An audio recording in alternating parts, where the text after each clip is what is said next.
अब हम स्टार्ट करते हैं। आज हमारा फर्स्ट टॉपिक जो है उसका नाम है स्टीशियोमेट्री। 11वीं केमिस्ट्री का पहला चैप्टर है।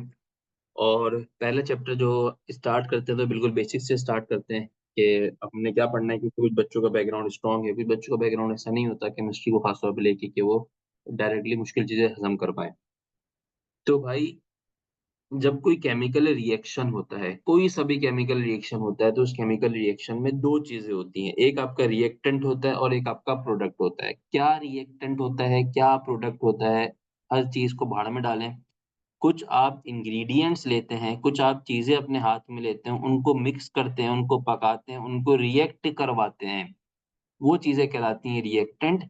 और कुछ आपको नतीजा मिलता है उन इंग्रीडिएंट्स के मिक्स होने से, उस नतीजे को, उस रिज़ल्ट को आप क्या बोलते हैं? प्रोडक्ट बोलते हैं। तो ये रिएक्टेंट से प्रोडक्ट की जो साइकिल है, इस साइकिल को आप बोलते हैं chemical reaction. Change of reactant to product, reactant से प्रोडक्ट में जो चेंज आता है, इस चेंज को हम क्या बोलते हैं? इस साइकिल को हम बोलते हैं रिएक्शन का होना।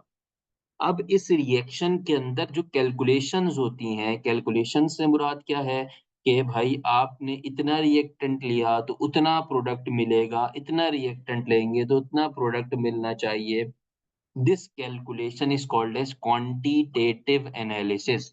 There are two types of analysis. एक आपका एनालिसिस का टाइप होता है क्वांटिटेटिव एनालिसिस और एक आपका एनालिसिस का टाइप होता है क्वालिटेटिव एनालिसिस।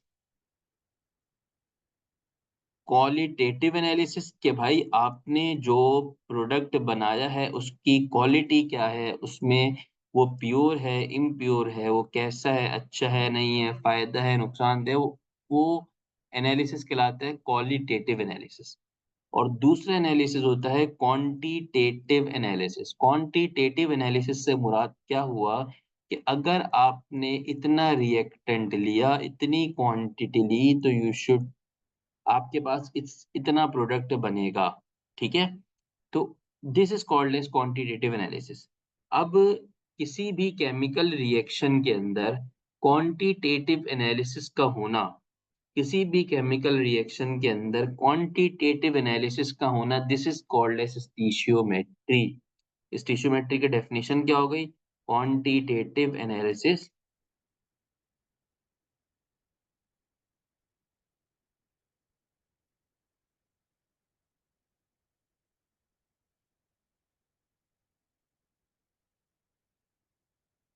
ऑफ रिएक्टेंट्स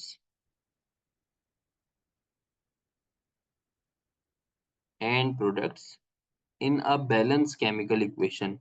तो पहले तो हमने ये समझा कि सर केमिकल इक्वेशन क्या होती है, केमिकल रिएक्शन क्या होता है। तो किसी भी रिएक्टेंट का, किसी भी इंग्रेडिएंट का आपस में मिक्स होकर किसी एक फाइनल शक्ल में चले जाना, लाइक आपने घर पे बिरयानी बनाना शुरू की, तो उसके लिए आपने प्री रिक्विजिट लिए। सर आपने चावल को भिगोया, सर आपने गोश्त को साफ किया, सर आपने मसाले तैयार किए, सर आपने पानी बॉयल किया। तो आपने जो इंग्रेडिएंट्स रखे हुए हैं, these ingredients are called as reactants. और जो फाइनल गरमा-गरम धुआँ निकलती हुई बिरयानी बन गई, ये आपका क्या था? प्रोडक्ट था। सही है? इंग्रीडिएंट्स को आपने एक प्रोसेस से गुज़ारा, उस प्रोसेस के बाद वो फाइनल प्रोडक्ट में कन्वर्ट हो गए। अब ऑब्वियस सी बात है, जो बिरयानी बनाता है उसके ज़हन में कैलकुलेशन होती है कि भाई अगर मैंने इतनी बिरयानी बनानी है तो मैंने इतने चावल लेने हैं, मैंने इतनी बिरयानी बनानी है तो मैंने इतना मीट लेना है, मैंने इतने मसाले लेने हैं, इतने मैंने दही यूज़ करनी है। तो ये कैलकुलेशन है। This calculation is called as quantitative analysis. Biryani अच्छी बनी है, ज़ायकेदार बनी है, खराब बनी है, सही नहीं बनी, this is not quantitative analysis, this is qualitative analysis. तो स्टीशियोमेट्री टोटली बात करती है आपसे क्वांटिटी की, कि कितना रिएक्टेंट लिया, कितना प्रोडक्ट मिला, दिस इज़ कॉल्ड एज़ स्टीशियोमेट्री। बहुत सिंपल अल्फाज में, लेमैन अल्फाज में बात बताई है मैंने। तो the quantitative analysis of reactant and product in a balance chemical equation. अब यहाँ पर भाई बिरयानी की बात तो नहीं करेगा केमिस्ट्री वाला। केमिस्ट्री वाला तो केमिकल इक्वेशंस की, केमिकल रिएक्शंस की बात करेगा। तो जो उसकी केमिकल इक्वेशन बनती है, वो केमिकल इक्वेशन आपकी क्या होनी चाहिए? बैलेंस होनी चाहिए। तो quantitative analysis in a balance chemical equation is called as स्टीशियोमेट्री।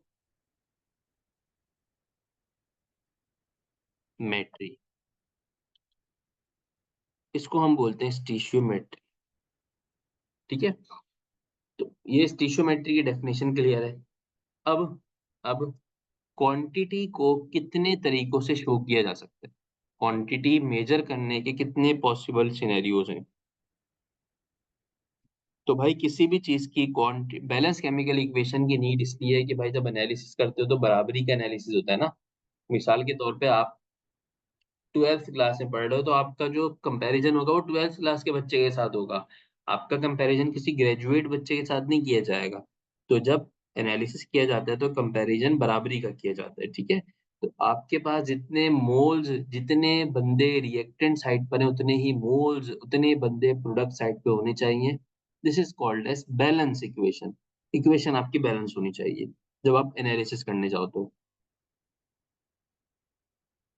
अब बैलेंस केमिकल इक्वेशन से सर क्या मुराद है?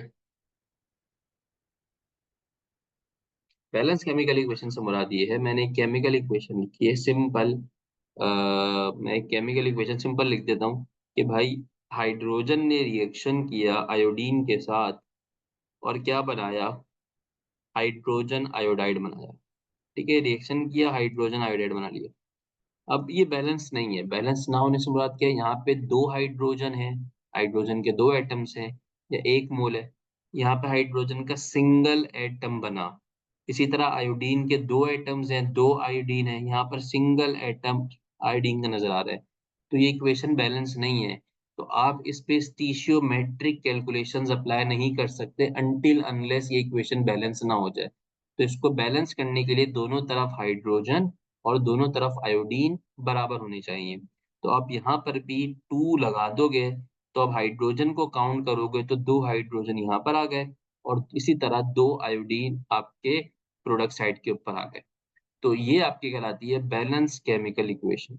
अब बैलेंस इक्वेशन हो गई है। अब जैसी इक्वेशन बैलेंस हो गई तो आप इसके ऊपर जाओ और स्टीशियोमेट्रिक कैलकुलेशंस अप्लाई करो और ये रेडी हो गई। ठीक है? तो दिस इज कॉल्ड। अगर इक्वेशन बैलेंस नहीं है तो आप जो स्टीशियोमेट्रिक कैलकुलेशंस अप्लाई करोगे उसका जो आंसर आएगा वो आंसर आपका गलत होगा। अगर इक्वेशन बैलेंस नहीं है तो कैलकुलेशंस अप्लाई करने के बाद जो आंसर आएगा वो आंसर आपका क्या होगा? गलत होगा।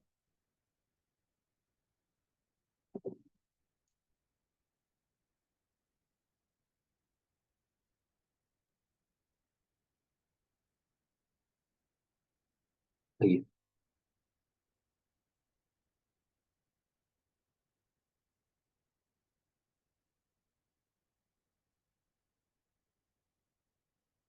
अब जब हम बात करते हैं कि भाई हमें क्वांटिटी को मेजर करना है, तो क्वांटिटी मेजर करने के लिए थोड़ा समझ में नहीं आया, पूरा समझ में नहीं आया। रिएक्टेंट प्रोडक्ट दोनों बराबर हो तो वो स्टीशियोमेट्री नहीं है। नहीं बेटा, पीडीएफ दे दूंगा, जो जरूरी बात है वो नोट कर सकते हैं। लेक्चर आप नोट करेंगे तो अच्छी आदत रहेगी, पीडीएफ आपको मिल जाएगा, लेकिन लेक्चर नोट भी करते रहा करें। आई रिपीट, रिएक्टेंट प्रोडक्ट का बराबर होना this is not an stoichiometry. Stoichiometry is a way of calculation. Stoichiometry के कैलकुलेशन मेथड है, कैलकुलेशन मेथोडोलॉजी है। क्या कैलकुलेशन मेथोडोलॉजी है?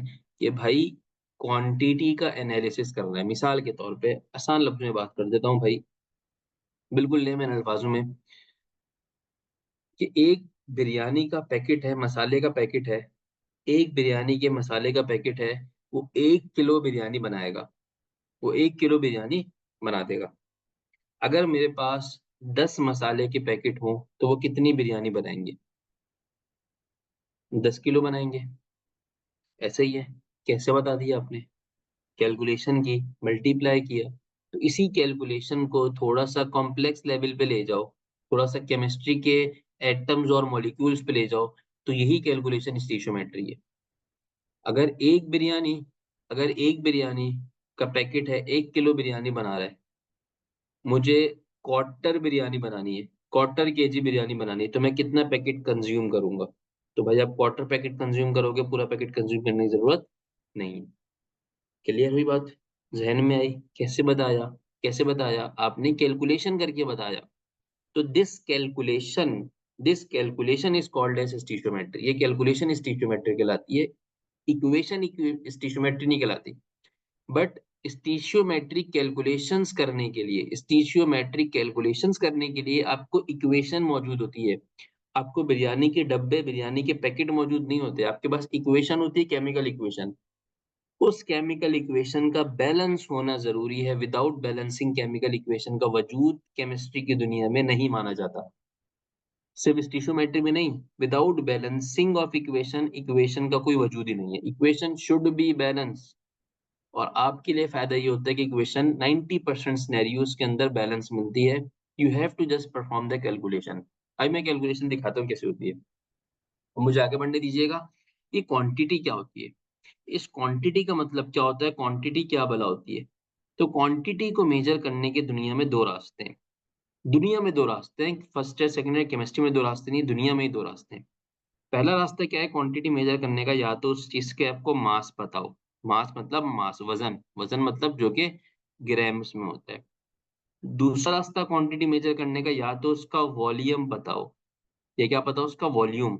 वॉल्यूम मतलब DM cube. Volume DM cube में भी होता है, डीएम क्यूब का दूसरा नाम होता है litre. Litre is the second name, और old name, litre is the old name of DM cube.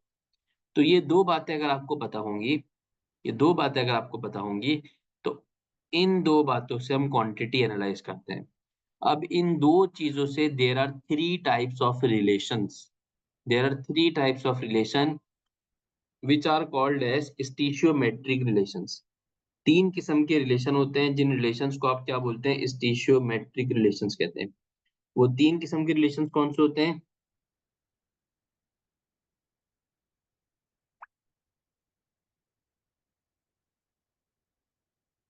एक होता है,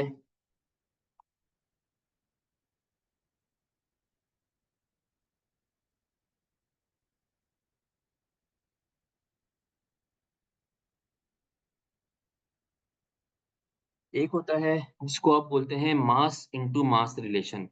नंबर वन पहला होता है जिसको आप बोलते हैं मास इनटू मास रिलेशनशिप। अब मास इनटू मास रिलेशनशिप क्या है, समझिएगा जरा बात को। मास इनटू मास रिलेशनशिप होती है कि आपको रिएक्टेंट का मास दिया हुआ है, और three ways of calculation, yes three ways of calculation.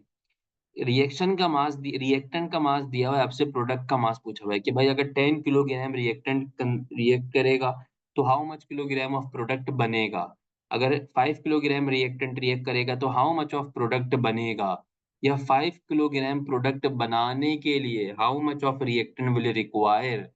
Reactant का मास देके प्रोडक्ट का पूछ सकता है, प्रोडक्ट का मास देके रिएक्टेंट का पूछ सकता है। This is totally mass into mass relationship.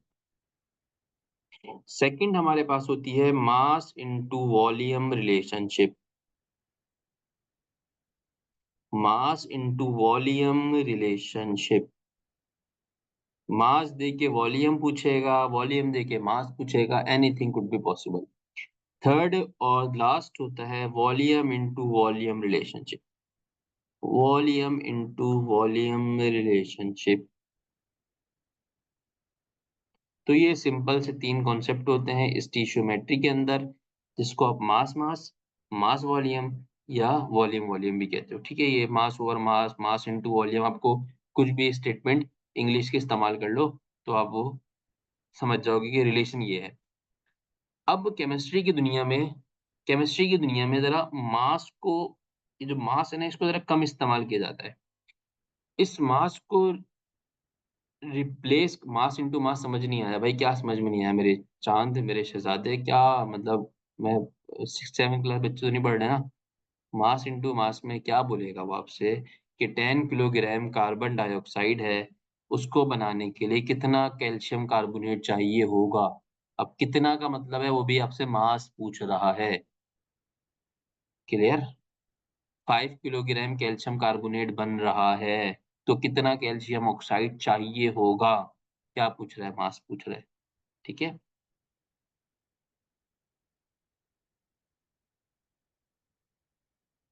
एक ये जेन्युइन सवाल, अब देखें इस किस्म के सवाल आते हैं मजा आता है। अब ये सवाल आया कि भाई sir stoichiometric calculation irreversible reactions needed होंगे या रिवर्सिबल रिएक्शंस नीडेड होंगे। Stoichiometric calculations can be applied on both types of reactions, but but for stoichiometry जो हमारे कॉमन सिलेबस का पार्ट है किसी भी किताब से, हम स्टीशियोमेट्री जो अप्लाई करते हैं वो कौन से रिएक्शंस पे अप्लाई करते हैं? इर्रिवर्सिबल रिएक्शंस पे, जो मैंने पहला बनाया है। Stoichiometric calculations we applied on irreversible reactions. Irreversible reactions क्या होते हैं? कि जो यूनिडायरेक्शनल होते हैं। मतलब भाई बिरयानी का पैकेट, चावल, गोश्त, दही, सब बिरयानी तो बन गई है। अब इनको आप अलग-अलग नहीं कर सकते। रिएक्टेंट प्रोडक्ट में वंस चला गया, प्रोडक्ट को वापस आप रिएक्टेंट में नहीं ला सकते। This is called as irreversible reaction. Reversible का मतलब क्या हुआ? रिएक्टेंट प्रोडक्ट में भी गया, प्रोडक्ट एज़ इट इज़ उठ के रिएक्टेंट में भी आ गया। तो this is called as reversible. But stoichiometric calculations applied on irreversible reactions. अब ये सवाल था, इंग्लिश सवाल था। शाबाश बेटे, चैंपियन माशाल्लाह। हमारे पास जितनी भी केमिस्ट्री के सवालात हैं, न्यूमेरिकल्स हैं, वो इर्रिवर्सिबल रिएक्शंस के लिए हैं।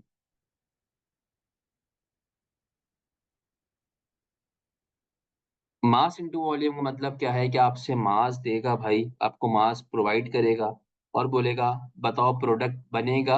अब जो प्रोडक्ट बन रहा है उसका वॉल्यूम बताओ, मास नहीं बताओ। तो मास देके वॉल्यूम पूछा, मास इंटू वॉल्यूम। ये अपना उलट भी हो सकता है। उलट से मुराद क्या है? मास देके वॉल्यूम पूछा है ना, वो वॉल्यूम देके मास भी पूछ सकता है।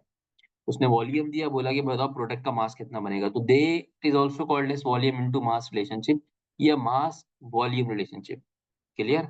वॉल्यूम मतलब बेटा, आप पानी का गिलास पीते हो ना, तो पानी का वजन नहीं होता, लिक्विड का वॉल्यूम होता है। एक गिलास पानी में कितना पानी आता है? Approximately 240 to 250 millilitres, 240 to 250 centimetre cube. तो ये उसका वॉल्यूम होता है। कोल्ड ड्रिंक पीते हो दिन में 4 दफा, तो वो कोल्ड ड्रिंक जो 500 मिलीलीटर की आप लाते हो ना जेब में छुपा के, और घर पे लाके अलग से पी रहे हो तो लेस चिप्स के साथ, तो वो आपकी 500 मिलीलीटर इज द वॉल्यूम। ठीक है? नहीं, स्टीशियोमेट्रिक आयन इलेक्ट्रॉन मेथड यहाँ जरूरत नहीं है। आयन इलेक्ट्रॉन मेथड यहाँ पे दिया है। Stoichion means element, metron means measurement, right?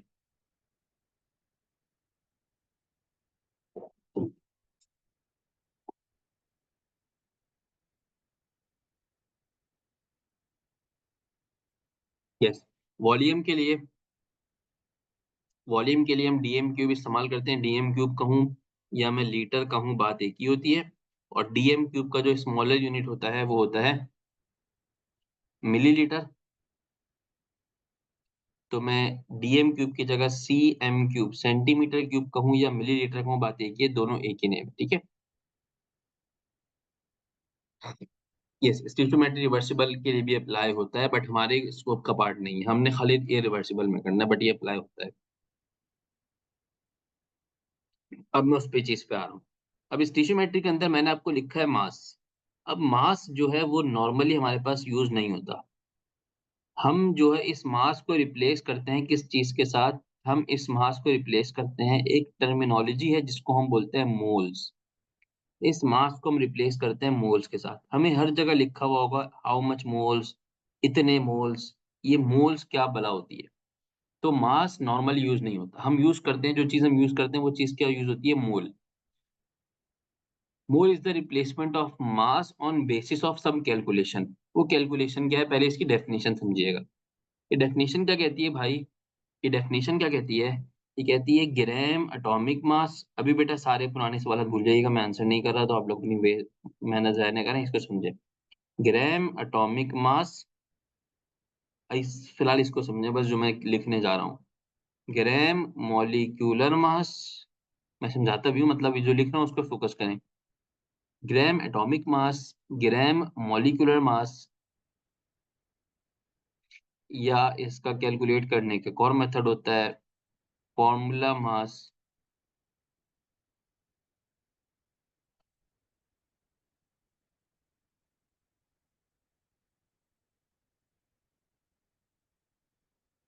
Of atoms, ions. बेटा भी समझाया ही नहीं मैंने, कैसे समझ में आ जाएगा? और मॉलिक्यूल्स।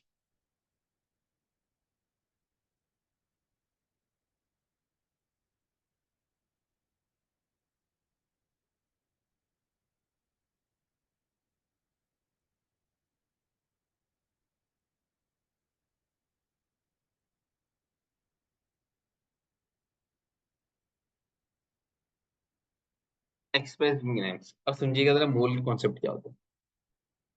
सबसे पहले तो यहाँ पर आ जाते हैं, बिल्कुल रिवर्स इंजीनियरिंग करते हैं, बैकग्राउंड से स्टार्ट करते हैं। सर ये एटम्स क्या है, सर ये आयन क्या है, सर ये मॉलिक्यूल क्या है। अब बस 3 बातों में खत्म करूंगा, वो भी बहुत बुनियादी कॉन्सेप्ट है, 2 क्लास के साइंस में बताया जाता है, केमिस्ट्री में नहीं बताया जाता। हाइड्रोजन अकेला मौजूद है, H की फॉर्म में मौजूद है, तो ये कहलाएगा एटम। क्या कहलाएगा? एटम। 2 हाइड्रोजन कंबाइन मौजूद हैं, H2 की फॉर्म में मौजूद है, तो ये कहलाएगा मॉलिक्यूल, मतलब कॉम्बिनेशन ऑफ एटम। क्या कहलाएगा? Combination of atom. एटम को कंबाइन कर दिया तो ये क्या बन गया? मॉलिक्यूल बन गया। कॉम्बिनेशन ऑफ सिमिलर और डिफरेंट एटम्स भी हो सकते हैं। ऑब्वियस सी बात है, डिफरेंट एटम्स भी हो सकते हैं। मैं इसकी दूसरी मिसाल ले लेता हूँ, H2O। तो H2O is also a kind of molecule जिसमें 2 हाइड्रोजन और 1 ऑक्सीजन शामिल है। ठीक है? तो एटम हो गया, आयन हो गया। आयन क्या है? This is ion. किसी भी एटम के ऊपर कोई पॉजिटिव चार्ज लगा हो या नेगेटिव चार्ज लगा हो तो ये आपके पास क्या कहलाता है? आयन कहलाता है। Ion is a charge particle. Ion का मतलब है चार्ज पार्टिकल होता है। अब ये देखें, ये नाइंसाफी है। What is side reactions? एक बच्चा सवाल पूछ रहा है, what is the side reaction? अभी साइड रिएक्शन है क्या मैं बात कर रहा हूँ? मैं रिएक्शन की कौन सी बात कर रहा हूँ कि आप यहाँ पे लेकर आ रहे हो? तो Chanda, H positive is ion, H2O is a molecule. इसको कंपाउंड भी कह सकते हैं, मॉलिक्यूल भी कह सकते हैं। कॉम्बिनेशन ऑफ सिमिलर और different atoms is called molecule. और H अकेला लिखा हुआ है तो it is called as atom.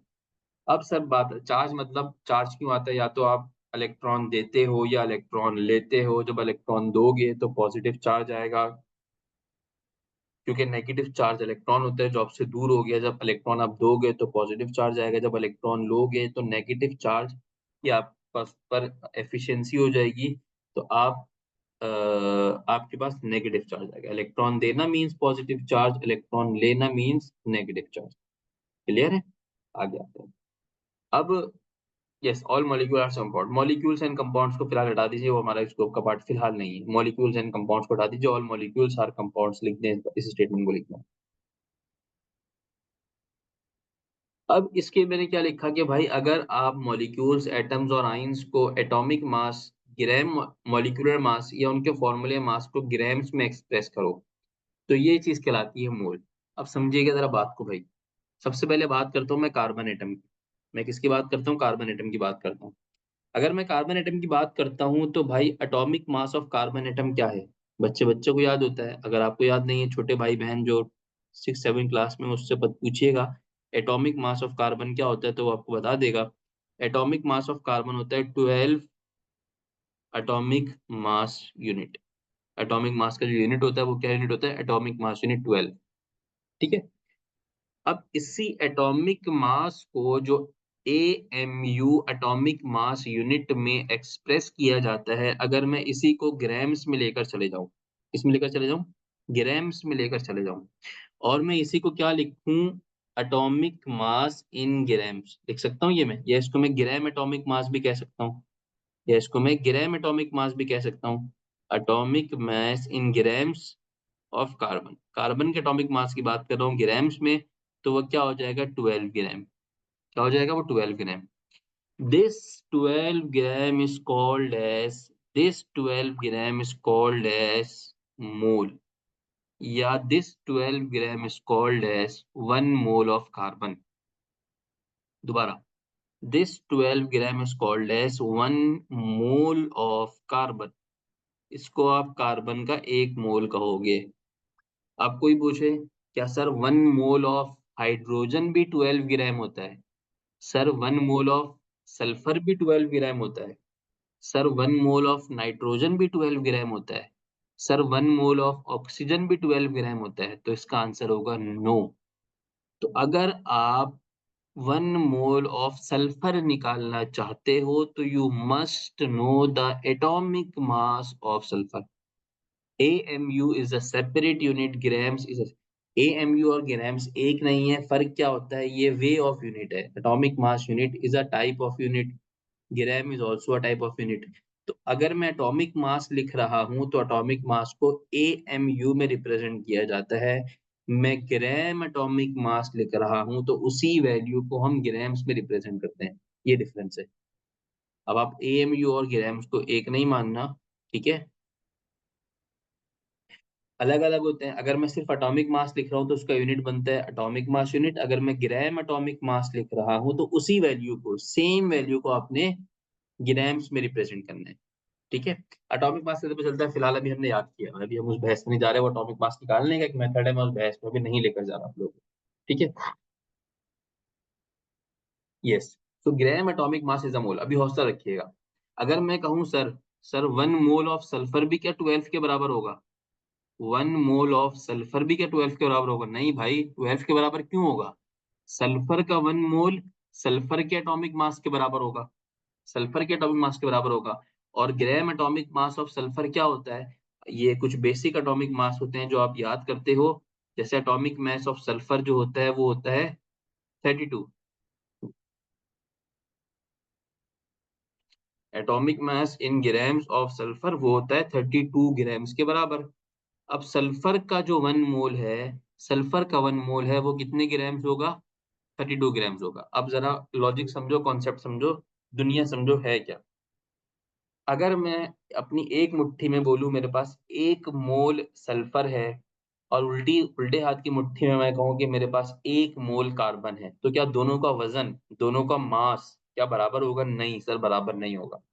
क्योंकि 1 मोल सल्फर में जो एटम्स आते, 1 मोल सल्फर में जो मास आता है वो होता है 32 ग्राम्स, और 1 मोल कार्बन में जो मास आता है वो आता है 12 ग्राम। सर ये आपको कैसे पता चला? क्योंकि मोल इटसेल्फ कुछ नहीं है। मोल का मतलब है एटॉमिक मास या मॉलिक्यूलर मास। मोल का मतलब क्या है? एटॉमिक मास या मॉलिक्यूलर मास। क्या आपको कितने याद करने होंगे मैं सब बताऊंगा, भी हौसला रखिए। अब हम बात करते हैं एटॉमिक मास से आगे बढ़ के। अब बात करता हूँ सर, एक मोल ऑफ हाइड्रोजन का कॉन्सेप्ट क्या है? एक मोल ऑफ हाइड्रोजन का क्या कॉन्सेप्ट है? तो भाई हाइड्रोजन जो है वो कभी भी एटॉमिक फॉर्म में नहीं होती। हाइड्रोजन एटॉमिक फॉर्म में कभी भी नहीं होती। हाइड्रोजन हमेशा मिलेगी आपको मॉलिक्यूलर फॉर्म में। गैसेस जो होती हैं वो मोस्टली मॉलिक्यूलर फॉर्म में पाई जाती हैं, चाहे वो हाइड्रोजन गैस हो, चाहे वो ऑक्सीजन गैस हो, चाहे वो नाइट्रोजन गैस हो, चाहे वो फ्लोरीन गैस हो, चाहे वो क्लोरीन गैस हो। जितनी भी गैसेस होती हैं वो आपको मोस्टली एटॉमिक फॉर्म में पाई जाती हैं, मॉलिक्यूलर फॉर्म में नहीं पाई जाती। सो आई रिपीट, सॉरी गलत गलत बोल दिया, नाश्ता नहीं किया हुआ। जितनी भी गैसेस होती हैं वो सारी की सारी मॉलिक्यूलर फॉर्म में पाई जाती हैं, एटॉमिक फॉर्म में नहीं पाई जाती। मैं स्टेटमेंट लिखता हूँ, gases are mostly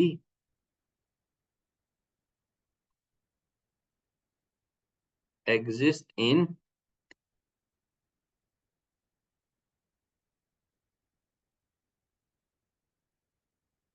molecular form. Gases जो होती हैं वो मॉलिक्यूलर फॉर्म में एग्जिस्ट करती हैं, एटॉमिक फॉर्म में एग्जिस्ट नहीं करती। अब सर अगर आप बोलें 1 मोल ऑफ हाइड्रोजन की बात करें, अगर आप 1 मोल ऑफ हाइड्रोजन की बात करें, तो भाई 1 मोल ऑफ हाइड्रोजन के अंदर 2 एटम्स ऑफ हाइड्रोजन है। नजर आ रहे हैं आपको? 1 मोल ऑफ हाइड्रोजन में 2 एटम्स ऑफ हाइड्रोजन नजर आ रहे हैं। अब जो 2 एटम्स ऑफ हाइड्रोजन है, एक एटम का जो एटॉमिक मास होता है वो 1 के बराबर होता है। एक एटम का जो एटॉमिक मास होता है वो 1 के बराबर होता है। एक एटम का जो एटॉमिक मास होता है वो किसके बराबर होता है? 1 के बराबर होता है। तो 2 इंटू 1 हो जाएगा। और जो 1 मोल ऑफ हाइड्रोजन का मास निकल के आएगा वो किसके बराबर निकल के आएगा? 1 मोल ऑफ हाइड्रोजन का मास निकल के आएगा 2 ग्राम्स के बराबर। इसी तरह 1 मोल ऑफ ऑक्सीजन की मुझसे कोई बात पूछे कि 1 मोल ऑफ ऑक्सीजन में कितना मास आता है? 1 मोल ऑफ ऑक्सीजन में कितने होंगे भाई? 2 एटम्स ऑफ ऑक्सीजन पाए जाते होंगे, ठीक है? और ऑक्सीजन का एटॉमिक मास होता है 16 के बराबर। तो 16 इंटू 2 क्या हो जाएगा?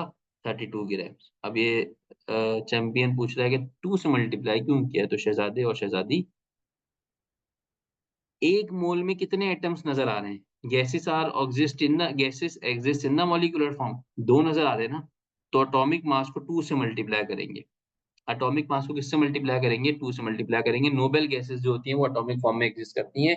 इसलिए मैंने क्या लिखा है, gases are mostly gases exist in the molecular form. जो नोबेल गैसेस होती हैं वो हमारा डिस्कशन का पार्ट नहीं है।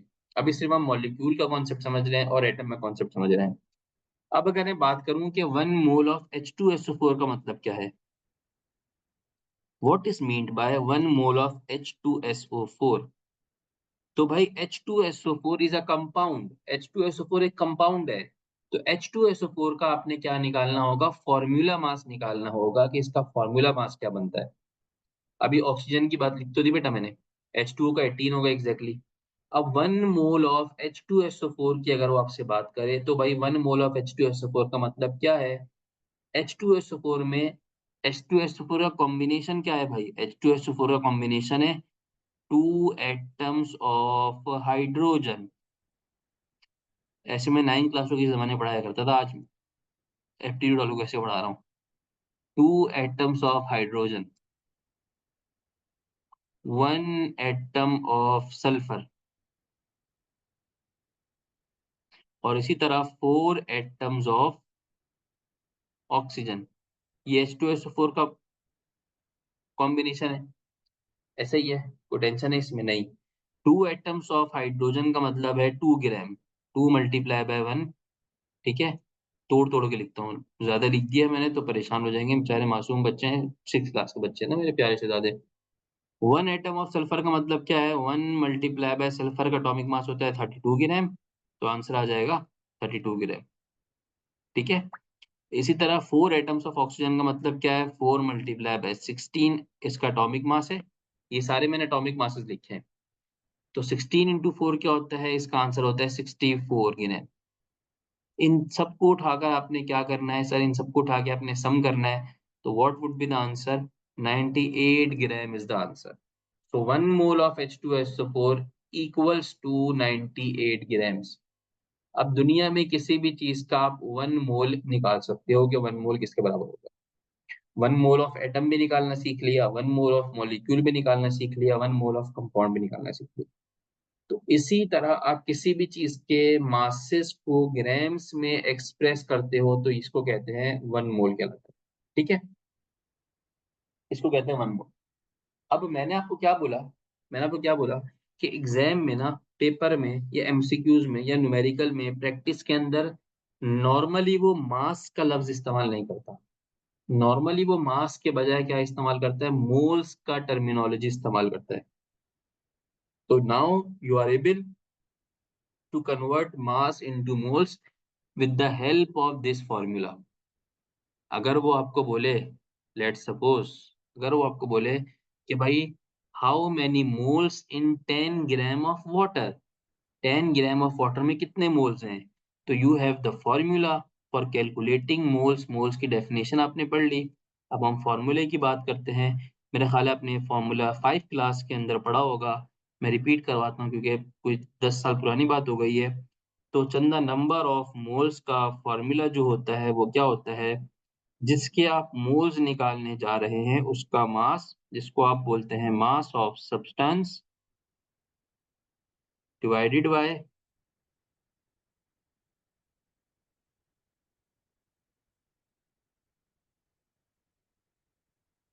ग्राम एटॉमिक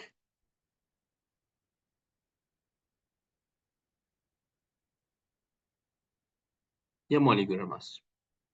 एटॉमिक मास या मॉलिक्यूलर मास, अगर एटम होगा तो एटॉमिक मास होगा, मॉलिक्यूल होगा जिसके मोल्स निकालने जा रहे हैं, अगर वो मॉलिक्यूल होगा तो मॉलिक्यूलर मास होगा। तो उससे डिवाइड करते हैं। अब यहाँ से अगर वो आपसे पूछे, फॉर्मूले को थोड़ा सा इंग्लिश कर सकता है ना, अगर वो आपसे किसी भी सब्सटेंस के मोल्स देता है, अगर वो आपको बोलता है ये इसके मोल्स हैं, बताओ इसके इक्विवेलेंट इसका मास कितना होगा, अगर वो मोल्स देता है और आपसे मास पूछ लेता है, तो भैया मास ऑफ सब्सटेंस के फॉर्मूले के लिए आप क्या करोगे, माशाल्लाह चैंपियन बच्चे हो। तो मास ऑफ सब्सटेंस मालूम करने के लिए आप इस फॉर्मूले को थोड़ा सा हिला दोगे। अब मास ऑफ सब्सटेंस आपने निकालना है, तो जो चीज नीचे डिवाइड हो रही है ऊपर जाकर क्या हो जाएगी, मल्टीप्लाई हो जाएगी। तो देयर आर बोथ वेज। पहला तरीका क्या है, नंबर ऑफ मोल्स निकालना है। दूसरा तरीका है मास ऑफ सब्सटेंस निकालना है। तो उसके लिए क्या करोगे, नंबर ऑफ मोल्स को मल्टीप्लाई कर देंगे आप ग्राम एटॉमिक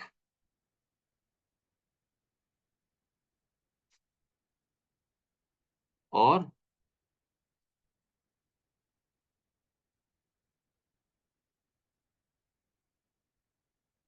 मॉलिक्यूलर मास। ठीक है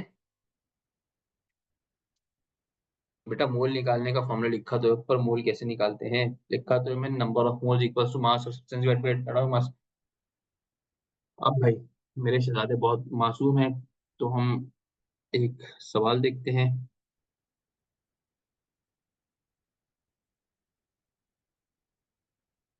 how many moles of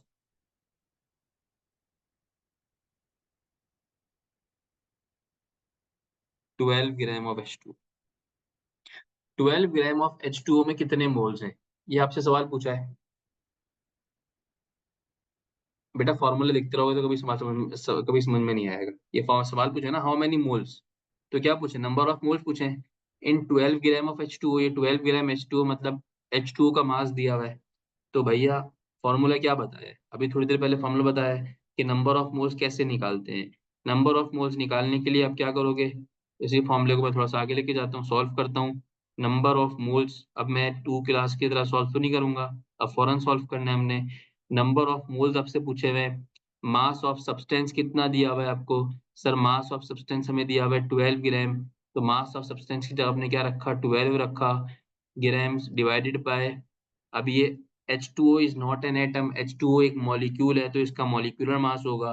H2O का मॉलिक्यूलर मास अगर आपको कैलकुलेट नहीं करना आता, तो बेटा आप फिर अपनी प्रीवियस केमिस्ट्री में थोड़ी सी तवज्जो दीजिए।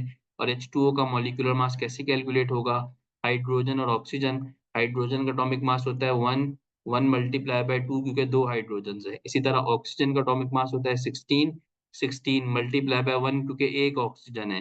तो ये 2 हो जाएगा प्लस 16 हो जाएगा, तो 2 प्लस 16 क्या हो जाएगा, 18 ग्राम्स इसका मॉलिक्यूलर मास निकल कर आएगा।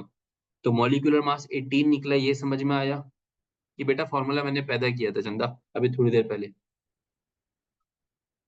12 ग्राम डिवाइडेड बाय, कैसे सवाल आप पूछने, फॉर्मूला कहाँ से आया, क्या हो गया बच्चों, कैसी बातें करते हो आप लोग। ये हो गया 12/18 हो गया, तो इसका आंसर क्या आएगा, 2/3, 2/3 का मतलब होगा 0.666 मोल्स, ये आंसर आएगा। ठीक है। अच्छा, अब मोल्स का यूनिट आप या तो मोल्स भी लिख सकते हो या ग्राम पर मोल्स भी लिख सकते हो, सिंपल मोल्स लिखो, कोई टेंशन की बात नहीं है, ज्यादा कॉम्प्लेक्सिटी में शिकार मत हो, पहले सिंपल चीजों को तो ग्रिप कर लो। 12 ग्राम एंड 18 ग्राम क्यों है बेटा, सवाल में दिया हुआ है ना, सवाल में दिया हुआ है ना चंदा, 12 ग्राम क्या दिया हुआ है, मास दिया हुआ है 18 ग्राम, इसका फिक्स मास होता है जिसको आप मॉलिक्यूलर मास कहते हो। ठीक है, तो 12 डिवाइड बाई 18 आपको आंसर आ गया।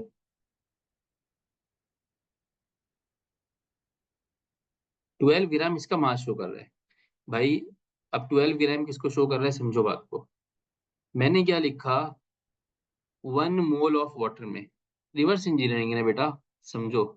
मैंने आपको क्या लिखा कि 1 मोल ऑफ H2O में, 1 मोल ऑफ H2O में 18 ग्राम्स होते हैं।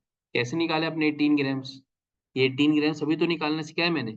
1 मोल ऑफ H2O का मतलब क्या है, 1 मोल ऑफ H2O का मतलब है दो इसमें हाइड्रोजन है, एक इसमें ऑक्सीजन है, दो हाइड्रोजन का एटॉमिक मास क्या होगा, 2 into 1, आंसर आएगा 2 ग्राम।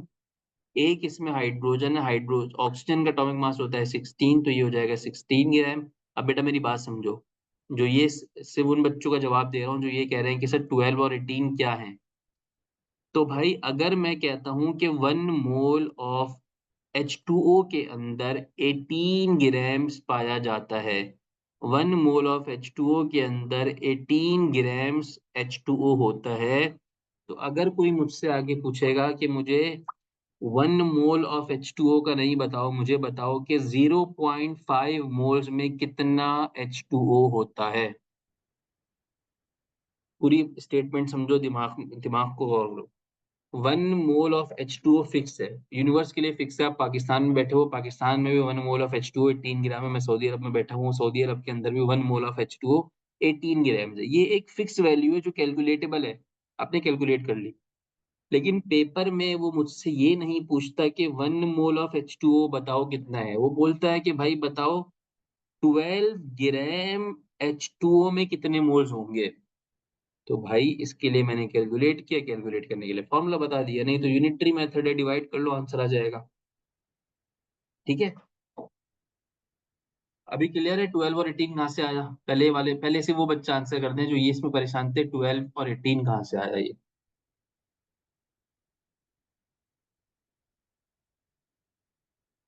यस, इस कैलकुलेशन को हम स्टीशियोमेट्री कहते हैं, इस कैलकुलेशन को हम स्टीशियोमेट्री। ठीक है,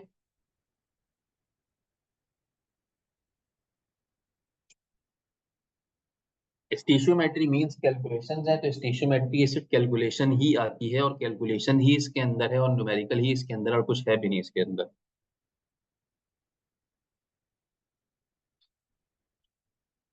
अभी बेटा कोई रिलेशनशिप स्टार्ट नहीं कर भाई, अभी कोई मास मास रिलेशनशिप नहीं है अभी। सिर्फ मैं आपको बेसिक कॉन्सेप्ट दे रहा हूँ बच्चों, बिल्कुल जो बेसिक कॉन्सेप्ट जो मैं अज्यूम कर रहा था कि आपको पता होने चाहिए। अब जरा समझिएगा, अभी जरा देखें।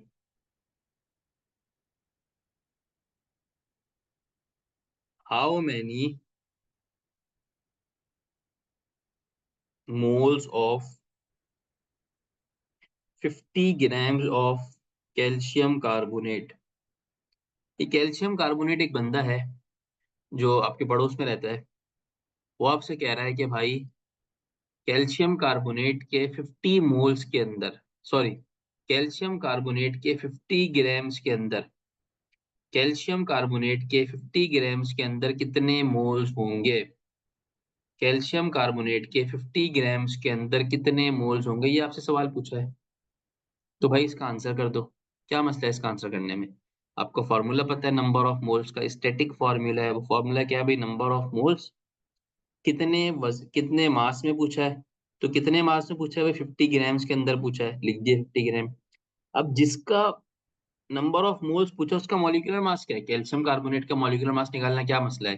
कैल्शियम का एटॉमिक मास होता है 40, कार्बन का होता है 12, ऑक्सीजन का होता है 16, बट ऑक्सीजन एक दफा नहीं है, 3 दफा है, तो 16 इंटू 3 48 होगा।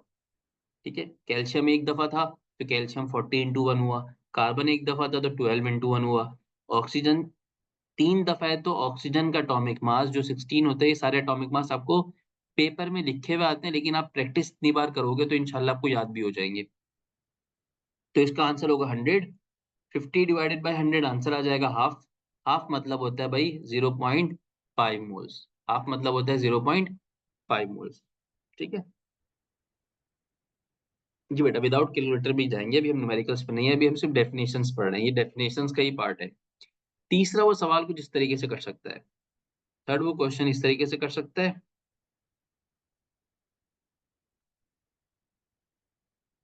एक लास्ट क्वेश्चन देखें, आपसे पूछ सकता है भाई, what is the mass of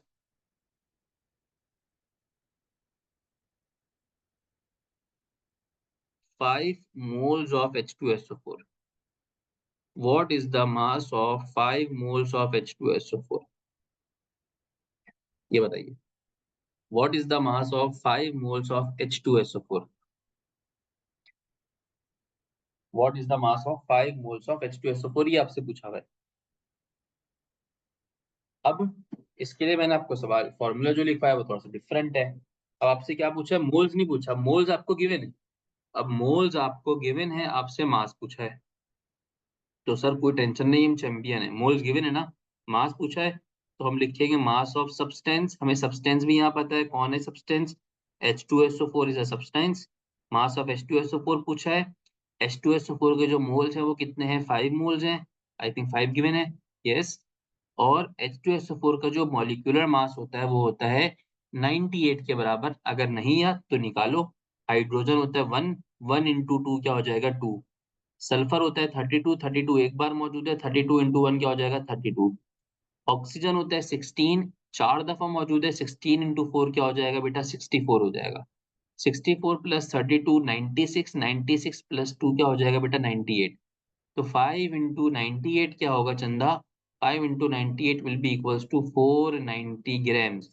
mass निकाल लिया तो क्या बनेगा? 490 ग्राम्स बनेगा। कुछ बात क्लियर हुई? मोल्स का कॉन्सेप्ट क्लियर हुआ? हाँ या ना में बताओ।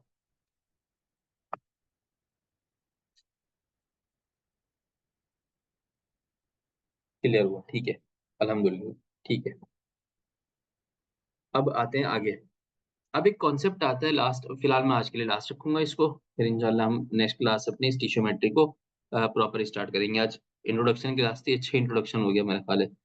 सेकंड हमारे पास एक चीज आती है जिसको हम बोलते हैं, बेटा बहुत बेसिक है लेकिन बहुत सारे बच्चे इसमें फंस रहे हैं ना, तो हमें तो सबको लेकर चलना है। जिसको आता है मोस्ट वेल एंड गुड, मेरे साथ दे वो।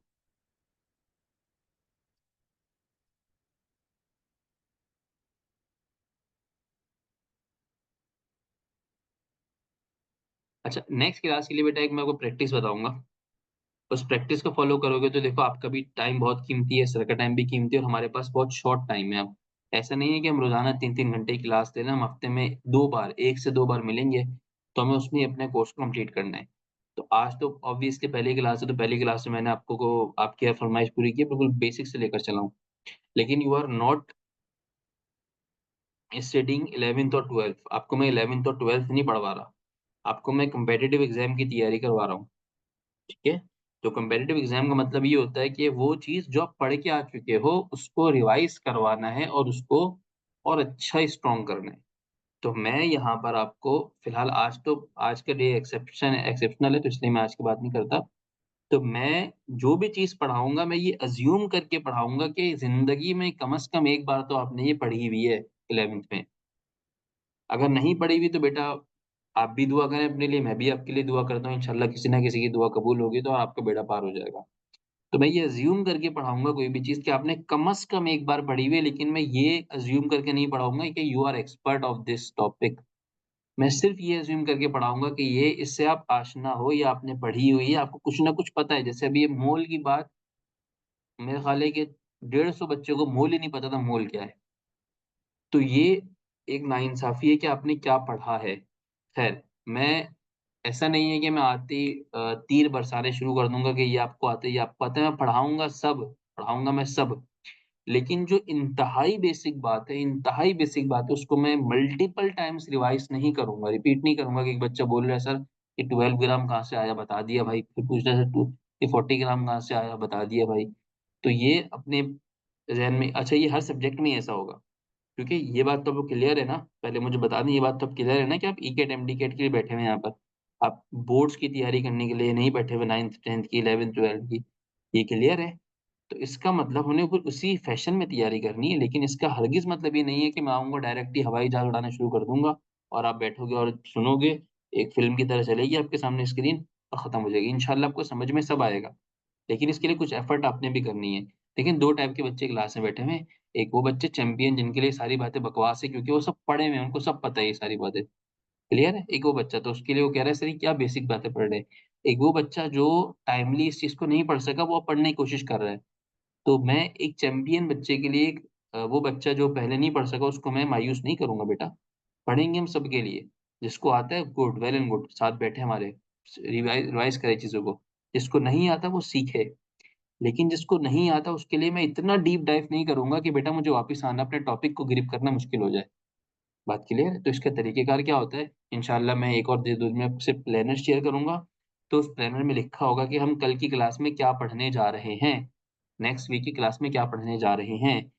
अगर आपने 11th के साथ इंसाफ़ किया है, अगर आपने 11th एट लीस्ट पढ़ी है, तो आप कम से कम बुक खोलो और बुक खोल के उस टॉपिक को एक बार देख कर आ जाओ इफ यू आर वीक। अगर आपको लगता है कि आप वीक हो, तो आप उसको एक बार रीड करके आ जाओ कि हम कल क्या पढ़ेंगे, हवाई जहाज़ ना उड़े। क्लियर है? ये हर सब्जेक्ट में इस टॉपिक को, इस पैटर्न को अपनाओ। वो बच्चा जो चैंपियन है उसको पता है सर स्टीशियोमेट्री पूरी मेरे उल्टे हाथ का गेम है, तो वही स्टीशियोमेट्री पूरी मैं जो पढ़ाऊँगा उसको आती है। हो सकता है कुछ प्रॉब्लम्स मैं ऐसे कराऊँ जो उसमें थोड़ा-सा वो चैलेंज फेस करे, लेकिन अगर बहुत सारे बच्चे इसमें ऐसे होंगे जिनके लिए स्टीशियोमेट्री उल्टे हाथ का खेल होगी। सर कोई सा भी कॉम्प्लेक्स सवाल दे दें हम निकाल के देंगे आपको, लेकिन पढ़ाना तो उन्होंने भी है, तो साथ हमारे चलेंगे। मेरी बात क्लियर हो रही है बेटा? ठीक है? तो मैं वे तो इसलिए आपको थोड़ा-सा अपने आप को भी ग्रूम करना है इंशाअल्लाह। अच्छा आ जाएँ, एवोगैड्रोस नंबर क्या होते हैं? अच्छा भाई, एवोगैड्रोस नंबर क्या होते हैं? सिंपल सी डेफिनेशन है, Avogadro's number number of atoms होते हैं, तादाद, नंबर ऑफ एटम्स, आइंस और molecules in one mole of any substance. अब इसकी बहुत मजेदार साइकिल है ये, 1 मिनट में आपको समझ में आ जाएगी।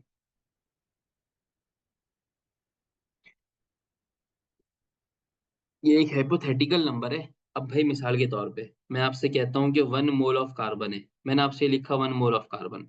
आप में सब बच्चे बता देंगे सर 1 मोल ऑफ कार्बन में कितना मास होता है, कार्बन का एटॉमिक मास के बराबर जो होता है 12 ग्राम ऑफ कार्बन। यहाँ तक सब क्लियर है? 1 मोल ऑफ कार्बन का मतलब क्या है सर?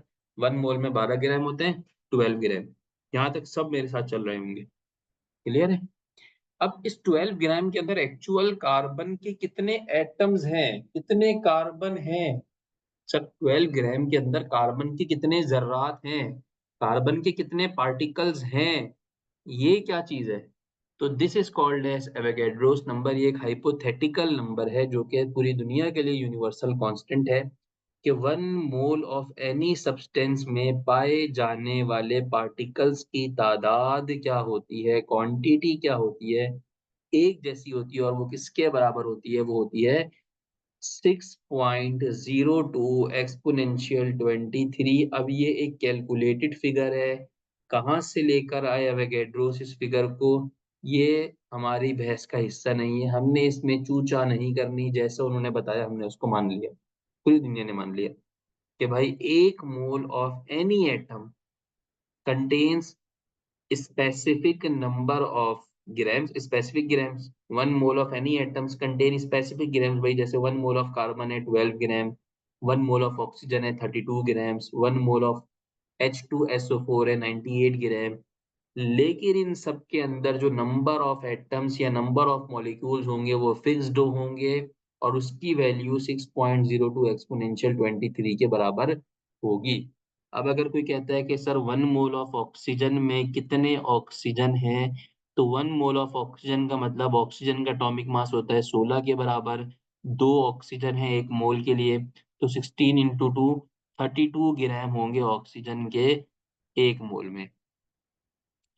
ठीक है, 32 ग्राम्स जो ऑक्सीजन के होंगे, उन 32 ग्राम्स के अंदर कितने ऑक्सीजन के जर्रात या पार्टिकल्स नजर आएंगे, तो उसकी तादाद पे फिक्स है, वो होगी 6.02 एक्सपोनेंशियल 23। अब यहाँ पर एटम्स नहीं होगा, अब यहाँ पर एटम्स नहीं होगा, 6.02 एक्सपोनेंशियल 23 मॉलिक्यूल्स नजर आएंगे। अभी पूरा पूरी पूरी साइकिल समझिएगा, 6.02 एक्सपोनेंशियल 23 मॉलिक्यूल्स नजर आएंगे, क्लियर है?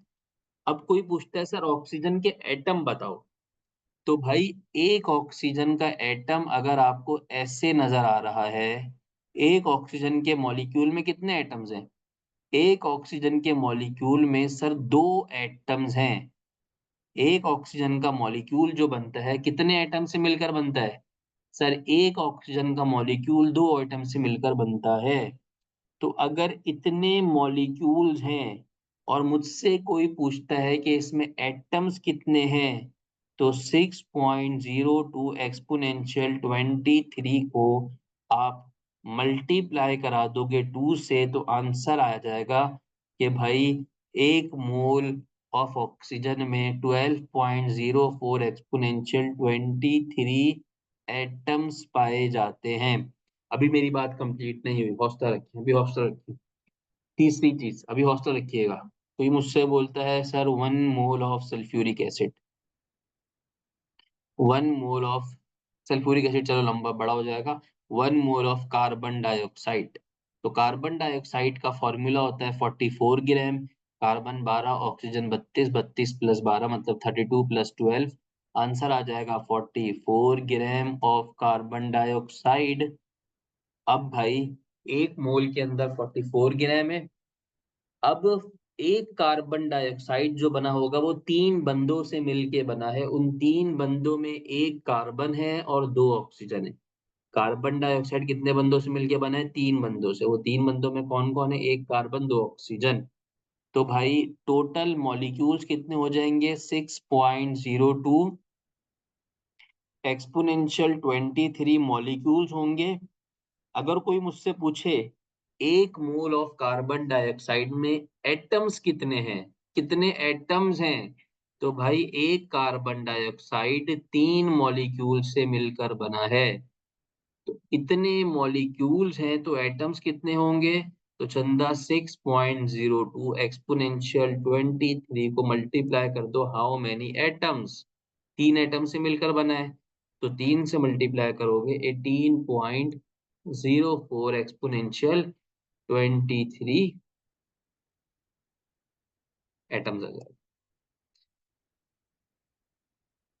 भाई एटम्स कैसे फाइंड करने हैं शहजादे, बता तो दिया। H2SO4 का कोई पूछता है अगर आपसे, तो भाई एक H2SO4 के अंदर कितने एटम्स हैं? एक H2SO4 के अंदर 4 2 6 1 7, 7 बंदे शामिल हैं एक H2SO4 के अंदर। 4 ऑक्सीजन के, H2SO4 के अंदर 4 ऑक्सीजन के लोग हैं। H2SO4 के अंदर 4 ऑक्सीजन के लोग हैं, 1 2 3 4, एक सल्फर है और 2 हाइड्रोजन के बंदे हैं। तो एक H2SO4 को बनाने के लिए 7 लोगों की मेहनत है। तो भाई अगर एक मोल ऑफ H2SO4 के अंदर एटम्स की बात करोगे तो 6.024 एक्सपोनेंशियल 23 को यू हैव टू मल्टीप्लाई, आपने मल्टीप्लाई करना है किसके साथ? आपने मल्टीप्लाई करना है 5 के साथ। क्लियर है? ठीक हो गया।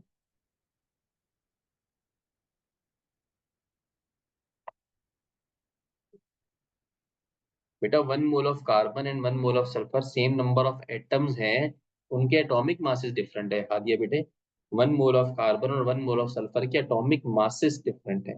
ठीक है, तभी एटॉमिक मास सल्फर का 12 है और 32। देखिए मैंने दोबारा बताया कि दिस कुड बी डिफरेंट। ये जो चीजें हैं ना, ये डिपेंड कर रही हैं एटॉमिक मास और मॉलिक्यूलर मास में। ये एटम और मॉलिक्यूल वाइज क्या होंगी? डिफरेंट होगी। हर एटम का अपना एटॉमिक मास और मॉलिक्यूलर मास होता है। ठीक है, बट एक मोल के अंदर जो नंबर ऑफ एटम्स या नंबर ऑफ मॉलिक्यूल्स की तादाद होगी, एक मोल के अंदर जो नंबर ऑफ एटम्स और नंबर ऑफ मॉलिक्यूल्स की तादाद होगी, इट शुड बी फिक्स्ड। ये आपके पास फिक्स्ड होगी, जो एक हाइपोथेटिकल वैल्यू है जिसको आप एवोगैड्रोस नंबर और एन ए से शो करते हैं। ठीक है,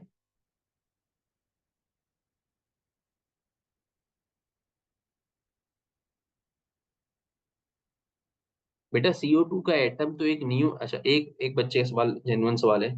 वो कह रहा है, मैं स्टेट कर देता हूँ सर, ये समझ नहीं आया कि अगर आप ये कह रहे हैं कि CO2 कितने एटम से बना है, तो 3 एटम से। सही, बिल्कुल CO2 3 एटम से बना है, जिसमें एक कार्बन 3 ऑक्सीजन है। बट अगर आप कह रहे हैं कि CO2 3 multiply by Na atoms है, तो समझ नहीं आया, क्योंकि CO2 एटम तो एक न्यू एटम होगा। Yes you are right, CO2 पहली बात है एटम नहीं है। इसका answer, CO2 is not an atom, CO2 is a molecule. CO2 is a molecule.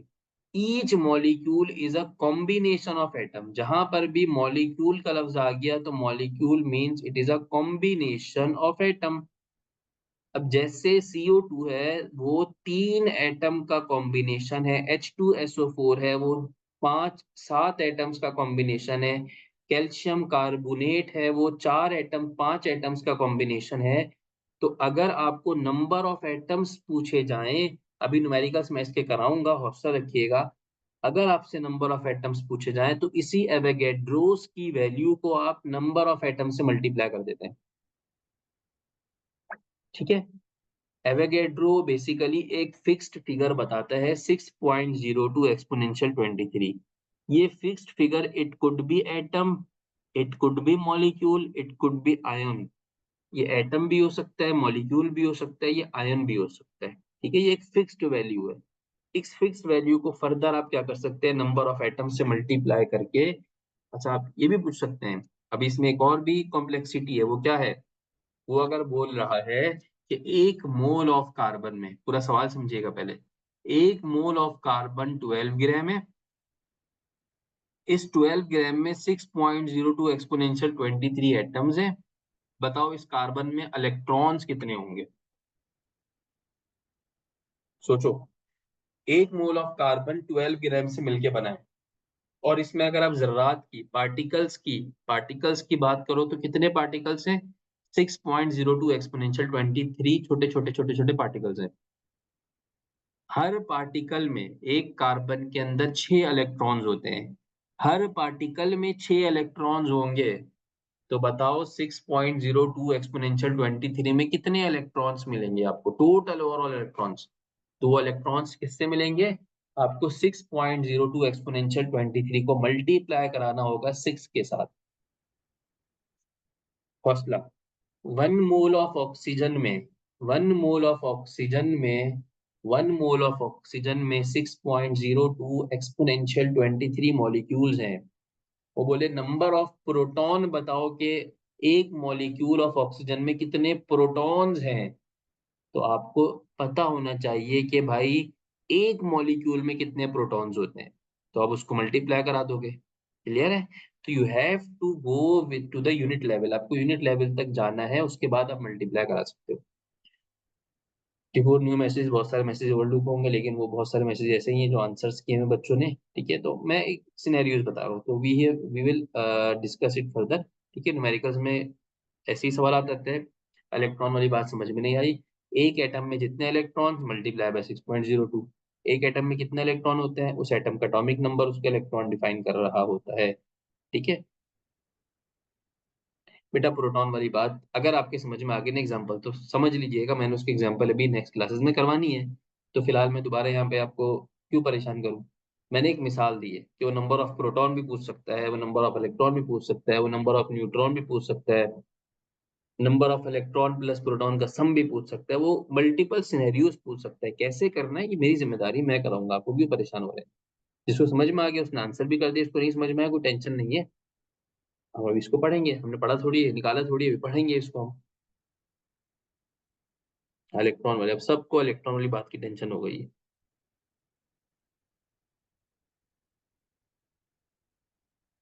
Yes, ठीक है। तो फिलहाल ये आज हमारी एक बेसिक क्लास थी, होपफुली आपने इसको एंजॉय किया होगा। तो इंशाल्लाह अभी हमारा जो प्रॉपर सिलेबस स्टार्ट होगा वो नेक्स्ट वीक से स्टार्ट होगा, जिसमें हम इंशाल्लाह बिल्कुल एक एक टॉपिक में आपको बता दूंगा हमने क्या क्या किसके अंदर कवर करने हैं। तो हम टॉपिक वाइज उसके अंदर चलेंगे, इंशाल्लाह आपको परेशानी नहीं होगी। आपको यहाँ से ना नहीं मिलेगी, हर चीज़ में इंशाल्लाह हाँ ही मिलेगी। सही है जी, इसका पीडीएफ और रिकॉर्डिंग इसकी मिल जाएगी बेटा। तो फिलहाल मैं आज की क्लास को यहीं तक रखूंगा। अभी आपकी फिजिक्स की क्लास में मेरे ख्याल है 11 बजे। अच्छा, क्लास का टाइम प्रॉपर नहीं होता है, जैसे अब 9 से 12 टाइम दिया हुआ है। इट्स इट डजेंट मीन के 9 to 12, कि 9 to 12 ही होगी, ये एक टेंटेटिव टाइम है। तो 9 से 9, 5 पे स्टार्ट भी हो सकती है, 12 के बाद 11:30 पे खत्म भी हो सकती है। ठीक है, तो इट्स अ टेंटेटिव टाइम। कभी टॉपिक चलता है तो वो 12 के बाद भी हो सकता है, मुझसे बिलाल से टाइम लेना पड़े कि सर आधे घंटे बाद आप शुरू कर दीजिएगा। तो इट डजेंट मीन कि आप 12 बजे डॉट पर ही सब खत्म करें क्लास हमारी। ठीक है, तो कि ये फिजिकल क्लास नहीं होती, इसमें एक स्टैटिक पोजीशन पे बैठना, स्क्रीन को इतने टाइम तक कॉन्स्टेंटली देखना, हेडफोन से सुनना, तो ये भी एक थोड़ा सा डिफिकल्ट चैलेंजिंग होता है। तो हमें इसको सारी चीज़ों को मद्देनजर रखते हुए चलना होता है। ठीक है, तो फिलहाल आज के लिए इतना ही। अपना बहुत सारा ख्याल रखिएगा, इंशाल्लाह फिर आपसे अगली क्लास में मुलाकात होगी। ठीक है, जो सवाल होंगे वो अगली क्लास में कवर कर। यस, पीरियोडिक टेबल को किसी हद तक आपने याद रखना है। ठीक है, यस बेटा। कोई चीजें प्रॉब्लम कर रही हो regarding anything, not only chemistry, तो फिलहाल मैं कोऑर्डिनेटरशिप भी मेरे कंधों पर है। तो कोई भी प्रॉब्लम हो तो बेटा आपने पहले मुझसे डिस्कस करनी है, मुझसे पूछनी है, regarding chemistry, regarding any subject, regarding time table, regarding schedule, regarding अला बलाशला जो आपके टेस्ट हैं, या जो आपके रिकॉर्डिंग्स हैं, जो आपके क्लासरूम का इशू है, एनी इशू। ठीक है, आप मुझे ग्रुप पर मेंशन भी कर सकते हैं, ग्रुप पे मेंशन करके पूछ सकते हैं, ताकि अगर वही सवाल किसी और बच्चे का भी हो तो उसका आंसर मिल जाए, या आप मुझसे प्राइवेटली ही पूछ सकते हैं। अपना ख्याल रखिएगा, फुल एंजॉय किया होगा, इंशाल्लाह फिर आपसे अगली क्लास में मुलाकात होगी। अल्लाह हाफिज़।